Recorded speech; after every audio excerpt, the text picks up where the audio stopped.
What is your life?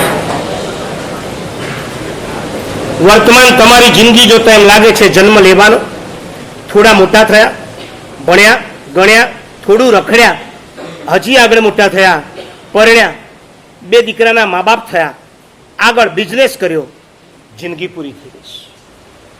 હજી જરાક જુદી મોડર્ન ભાષામાં વાત કરું તો કેડબરી ખાઓ, થોડાક આગળ જાઓ, ક્રિકેટ રમો, સ્કૂલમાંથી નીકળીને કોલેજમાં જાઓ, એથી આગળ કોઈ કન્યાની સાથે તમારે મેરેજ કરી લેવાના, પછી થોડું કુટુંબ વધારવાનું, પછી કરન્સીની પાછળ દોડવાનું અને તમારી જિંદગીને તમારે સમાપ્ત કરવાની.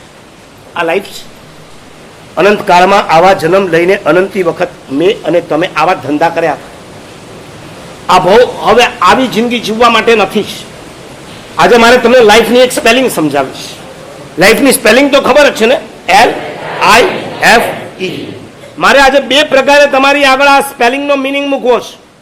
તમે વર્તમાનમાં જે જિંદગી જીવી રહ્યા છો એ લાઈફ જુદી છે, અને હું તમને એક મેપ બનાવીને આપવા માંગુ છું કે હવે હું અપેક્ષા રાખું છું કે તમારી જિંદગી આવી નહીં આવી હોવી જોઈએ. સ્પેલિંગ એની એ જ રહેશે, મિનિંગ બદલાઈ જશે. Life L is equal to તમારી વર્તમાન જિંદગીનો L બોલો. L ઇઝ ઇક્વલ ટુ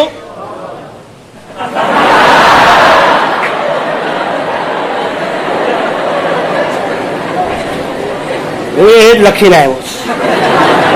તમે મારી નોટ જોઈને ગયા લાગો છો? નહીં. એ સાથે એ પણ લખ્યું કે L ઇઝ ઇક્વલ ટુ તમે લેઝી બોલી શકતા હતા કે નતા બોલી શકતા? તમને બીજો L માં કોઈ ડિક્શનરીમાં વર્ડ ન મળ્યો ને એક જ મળ્યો? યસ, કારણ કે આ ધંધો ચાલે છે.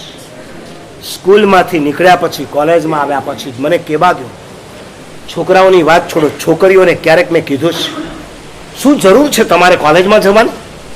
અંતે જો તમારે તમારા સાસરે ગયા પછી પણ રસોડું જ પકડવાનું, તમને કઈ ડિગ્રી ખાવા? અને એ લોકો બિંદાસ કહેતા હોય છે કે મારા સાહેબ આ કોલેજના 5 વર્ષ જ જલસા કરવા માટે હોય છે, ભણવા ગણવા અમે નથી જતા, અમે જલસા કરવા છે. ભલે 5%, પણ એવો એક વર્ગ છે જે માને છે કોલેજમાં ફ્રીડમ, સ્કૂલની અંદર બર્ડન હોય, એક્ઝામ, યુનિફોર્મ, ટાઈમિંગ. કોલેજ જવું હોય તો જાઓ, ન જવું હોય તો કાંઈ નહીં. કોલેજના નામે બંક પણ મારી શકાય, ઘરમાંથી નીકળીને કેમ્પસમાં ફરવાનું, કોલેજમાં ફ્રેન્ડશીપ વધારવાની, કોલેજમાં જલસા કરવાના, કેન્ટીનમાં જવાનું અને ત્યાં જઈને જલસા કરવાના. આવી કેટલાકની માન્યતા છે. અને તમે પણ સ્કૂલમાંથી કોલેજમાં ગયા, સ્કૂલ સુધી કદાચ તમારી દોસ્તી તમારા સરખે સરખા છોકરાઓ સાથે હતી. કોલેજમાં ગયા પછી તમારા ગ્રુપ બદલાય છે, તમારી ફ્રેન્ડશીપ બદલાય છે, તમારા ફ્રેન્ડ સર્કલમાં કંઈક કેટલાયનો ઉમેરો થાય. તમે હી હોવા છતાં તમારી સી ફ્રેન્ડ બનાવો છો. હું તમને પૂછું છું, આ લાઈફનો L લવ કરવા માટે નથી. લાઈફનો L શેના માટે એ તો પછી કહીશ. આ દેશની શું સંસ્કૃતિ હતી, આ દેશની શું મર્યાદા હતી એની તમને ખબર છે?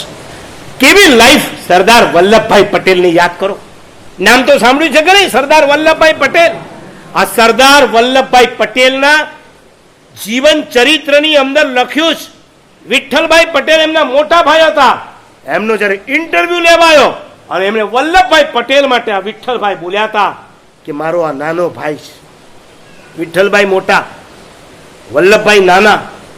વલ્લભ વિદ્યાનગર છે ને, એ વલ્લભભાઈના નામ પરથી પડેલું છે. તો વલ્લભભાઈ નાના, વિઠ્ઠલભાઈ મોટા.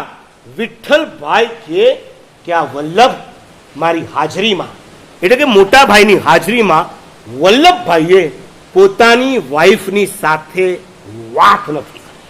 શું મર્યાદા છે? સગા મોટા ભાઈ ઉભા હોય ત્યારે પતિ અને પત્નીથી વાત ન કરાય.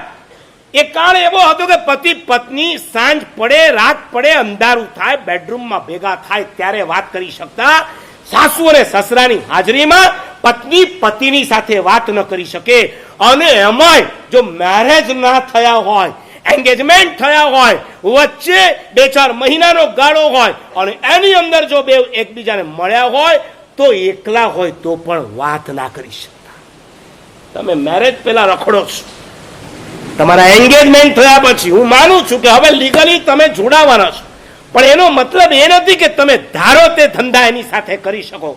18 વર્ષ પૂરા થયા પછી ફોર વ્હીલરનું તમને લાયસન્સ મળતું હોય, બરાબર છે? 18 વર્ષ આવતીકાલે પૂરા થવાના છે. હા, આજે લાસ્ટ ડે છે, આવતીકાલે તમારો બર્થડે છે, આવતીકાલે તમે મેચ્યોર થવાના છો. તમારા પપ્પા આવતીકાલે તમને ગાડીની ગિફ્ટ આપવાના છે. ગાડી આવી ગઈ છે, ચાવી એમની પાસે છે. હું તમને પૂછું છું, લીગલી તમારે જો ગાડી ચલાવવી હોય, તમે શીખી લીધું છે, તમારી પાસે લર્નિંગ લાયસન્સ પણ છે, તમે શીખી લીધી છે ગાડી. હવે માની લો કે તમને આજે ઈચ્છા થઈ ગઈ અને તમે ચાવી લઈ ગાડી ખોલી અને બેઠા ને ગાડી સ્ટાર્ટ કરી અને રોડ ઉપર જાઓ, કોઈ પોલીસ ટ્રાફિક પોલીસ પકડે, તમારે દંડ ભરવો પડે કે ના ભરવો પડે? આવતીકાલે તમને 18 વર્ષ પૂરા થવાના હોય, આજે તમે ગાડી ચલાવી નથી શકતા, આવતીકાલે તમારા મેરેજ થવાના હોય, આજ સુધી તમે તમારી વાઈફને ટચ નથી કરી શકતા, ટચ પણ ના કરાય. તમે એથી આગળ વધી જાઓ કે હવે આપણે બંને જોડાવાના છીએ ને, તો જે પછી કરવાનું છે પેલા શરમ, હસો નહીં, આ શેમની વાત છે. આટલા ધંધા તમને કેમ સૂજે? સરદાર વલ્લભભાઈ જેવા તો ઢગલાબંધ દ્રષ્ટાંતો આપું કે જે લોકોએ જિંદગી સુધી પોતાની મર્યાદા સાચવી, બાઉન્ડ્રીની અંદર રહ્યા છે. તમે એની પહેલા જ મેરેજ પહેલા બાઉન્ડ્રી ક્રીઝને તોડી ફોડીને સાફ કરી નાખતા હો, તો તમે લાઈફનો L = લવ સમજીને બેઠા છો.